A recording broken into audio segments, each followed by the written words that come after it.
অর্ণওয়ালা YouTube channel পক্ষ থেকে সবাইকে অসংখ্য ধন্যবাদ। আশা করি তোমরা সবাই ভালো আছো। আজকে আমরা আলোচনা করব তোমার শিক্ষণ অক্ষমতা এবং প্রতিবন্ধী শিশুদের প্রয়োজনীয় বিষয়সমূহ, মানে আমাদের ইউনিট বি দ্বিতীয় টপিকটা যেখানে আছে ডিসলেক্সিয়া, অর্থাৎ পঠনগত অক্ষমতা নিয়ে আমরা আলোচনা করব।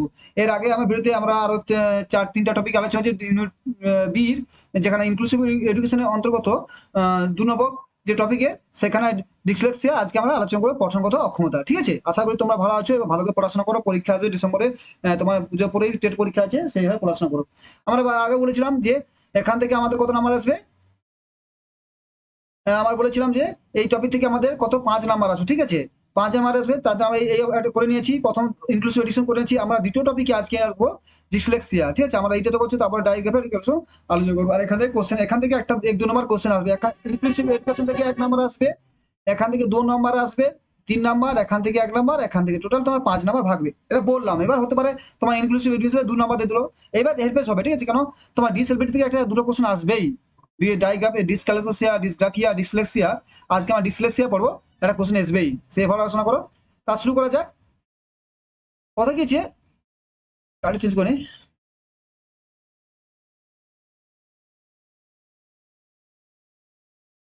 কি যে পঠন অক্ষমতা ডিসলেক্সিয়া, ডিসলেক্সিয়া একটি বিশেষ ধরনের শিক্ষণ অক্ষমতা হলো ডিসলেক্সিয়া। মানে যে শিক্ষণ অক্ষমতা, বিভিন্ন ধরনের শিক্ষণ অক্ষমতার মধ্যে ডিসলেক্সিয়া একটি শিক্ষণ অক্ষমতা। যোগাযোগ প্রক্রিয়ার সঙ্গে যুক্ত বিভিন্ন বিষয় যেমন পড়া এবং বানান করা, সেক্ষেত্রে এই ধরনের অক্ষমতা দেখা যায়। অর্থাৎ পঠন ও ভাষাগত শিক্ষণ প্রতিবোধনকে ডিসলেক্সিয়া বলে। পঠন করা এবং ভাষাগত, তার রিডিংটাকে একে বলা হয় ডিসলেক্সিয়া। তার ডিসলেক্সিয়া একটা কি রোগ হলো, যেখানে পড়া লেখা দুটোই একটা পঠনগত এবং ভাষাগত যেটা হবে সেটা ডিসলেক্সিয়া। যেমন language reading and language learning, পরীক্ষা পড়েছে রিডিং এবং ল্যাঙ্গুয়েজ ডিসবিউট হলো, বলা আছে কলা ডিসলেক্সিয়া। মানে কি তার পড়তে তার সমস্যা আছে, যেটা কি ডিসলেক্সিয়া। ঠিক আছে, ডিসলেক্সিয়া একটা রোগ, যেটা হলো অন্যান্য প্রতিবন্ধী মতো, যেখানে কেউ হাঁটতে পারে না, তার মুখবধির, এটা প্রতিবন্ধী, এটা একটা রোগ, এটা অক্ষমতা, যেটা সে ঠিকমতো পড়তে পারে না। ঠিক আছে, সেটা বলে ভাষাগত শিক্ষণ অক্ষমতা, সেটা বলে ডিসলেক্সিয়া। ঠিক আছে, মনে রাখো। বলছে ডিসলেক্সিয়া কি, প্রাথমিক স্তরে 2 থেকে 8% শিশুর মধ্যে এই ক্ষমতা দেখা যায়। মানে প্রাথমিক স্তরে 2 থেকে, মানে প্রাথমিক স্তরে এটাই বেশি লেখা, 2 থেকে 8% শিশুদের মধ্যে এটা লক্ষ্য করা যায়। ঠিক আছে, ডিসলেক্সিয়া এক ধরনের স্থায়ী শিক্ষণ অক্ষমতা, মানে স্থায়ী, এটা কোনো পরিবর্তন হবে না, এটা সারা জীবন ধরে চলতে থাকে এবং এর থেকে আরোগ্যের কোনো উপায় নেই। দেখছো তারা কত ভয়াবহ রোগ।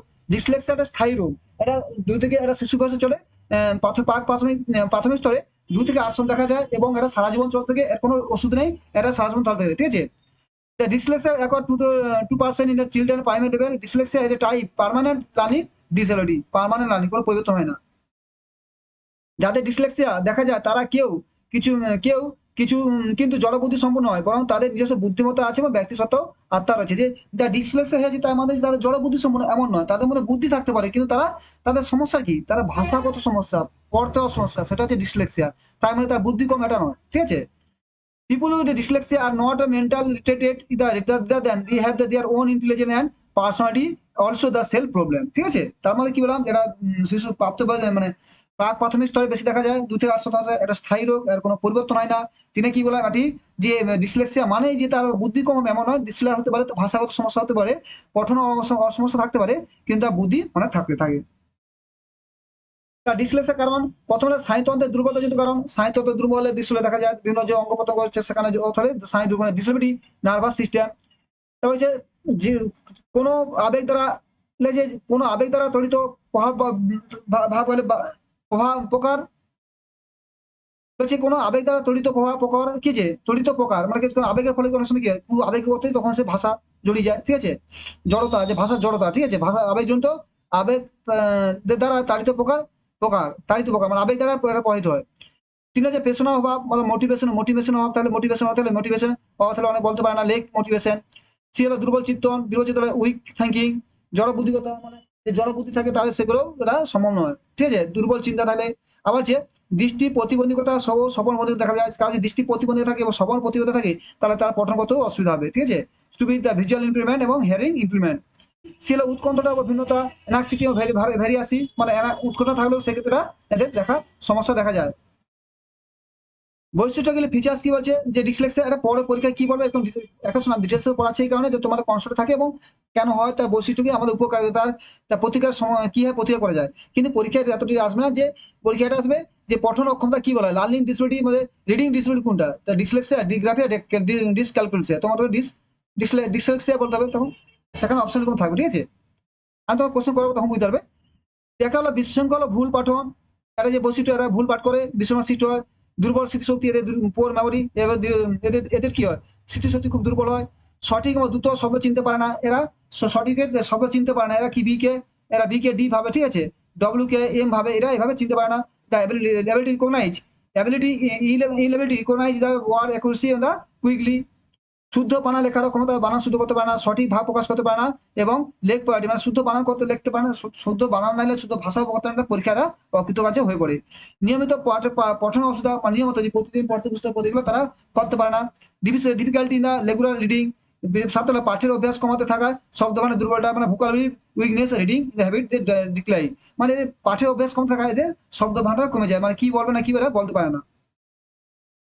যা হলো সহকর্মী বর্ণগুলি সহধর্মী মানে একই রকম দেখতে, যেমন বি কে ডি যেমন জানে যে যেমন বি কে ডি মতো দেখে, তার সঙ্গে একটি সম্পূর্ণ শব্দকে ভুলতে পারে, যেমন কি র্যাট কে টার বলে দেয়, আর কি র্যাট আর এটি র্যাট উল্টে গেছে বুঝলে, না টি ছিল লাস্টে টি কে আছে বা আর কে লেছে, তবে ওন কে নো নাউন করে দেয়।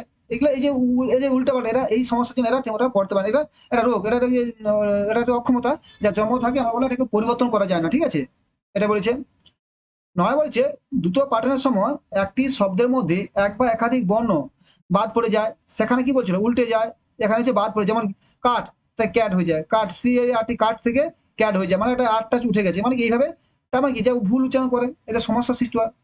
ধারাবাহিকতা রাখতে এদের ধারাবাহিক কন্টিনিউ পড়বে এটা করতে পারে না, এই যে ইনএবিলিটি বা মেনটেন্স কন্টিনিউয়াসলি। তিন পূর্বের লেখা শব্দ পুনরায় চিনতে পারে না, এদের পূর্বে যে লিখেছিল সেটা বুঝতে পারে না। সাত হলো সবাই মাত্র পড়া জিনিস যে কোনো মনে রাখতে করতে অসুবিধা হয় ঠিক মতো, এদের অনেক কিছু এইসব সমস্যা দেখা যায়। আবার যে কোনো প্রকল্প শুরু করে শেষ করতে পারে না, কোনো একটা কাজ শুরু করতে সেটা শেষ করতে পারে না, দেখি difficulty memory and ability they start and finish project, কোনো একটা শুরু করলে সেটা শেষ করতে পারে না। তারপর কি বলছে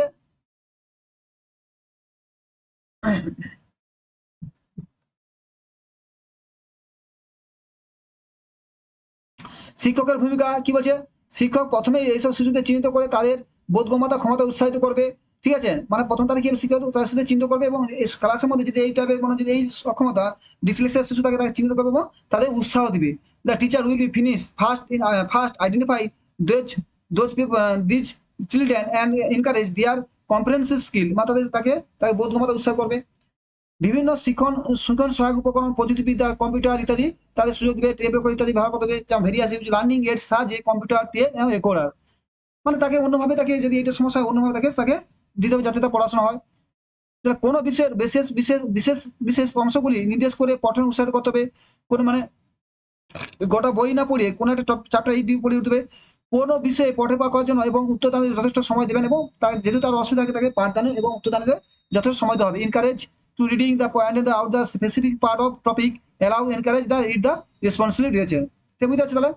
তা বলছিল আর কিভাবে সময় সঠিক ব্যবহার করতে হয় সে সময় তাদের উপযোগ্য নির্দেশ দিবেন এবং তার ঠিক মতো যাতে ব্যবহার করতে পারে তার পিছনে বিশেষ নজর রাখতে হবে, মানে কি সময় সঠিক একটা কাজে দীর্ঘ সময় না লাগিয়ে দেয় এবং তারা কি একটা কাজ করে শেষ করতে পারে না না পারা, দেখি সঠিকভাবে এদের সময় দিতে হবে। The give the proper instruments instruction and how to the use time properly and the properly pay special attention to the whether where they are here with here you take the time, মানে can use time মানে সঠিকভাবে time use করতে যাতে পারে তার জন্য একটা সঠিক গাইডলাইন দরকার।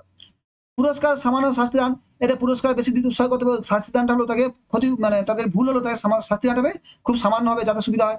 Reward and minor punishment. চার আবার যে প্রয়োজন মৌখিক এবং লিখিত উভয় পক্ষে তাদের নির্দেশনা দেবেন এবং মাধ্যমে প্রয়োজনীয় ফিডব্যাকও দিবেন, মানে তাদের মৌখিকও তাদের লিখিত করতে হবে এবং তাদের তাদের লিখিত মৌখিক দুটোর মাধ্যমে তাদের ফিডব্যাক নিতে হবে, তাদের কি তাদের write give the instruction both the value, তার মানে এদের একবার সব রকম সুবিধা দিতে হবে, কেন এরা যেটা একদিকে অক্ষমতা তাই এদিকে ডিসএবিলিটি, তাদের এরকম যত সুবিধা পাওয়া যায় যাতে সুবিধা হয় এমন সুবিধা যাতে সব রকম সুবিধা তাদের দেওয়া দরকার যাতে তাদের পঠন পাঠে আরো উৎসাহ হয়।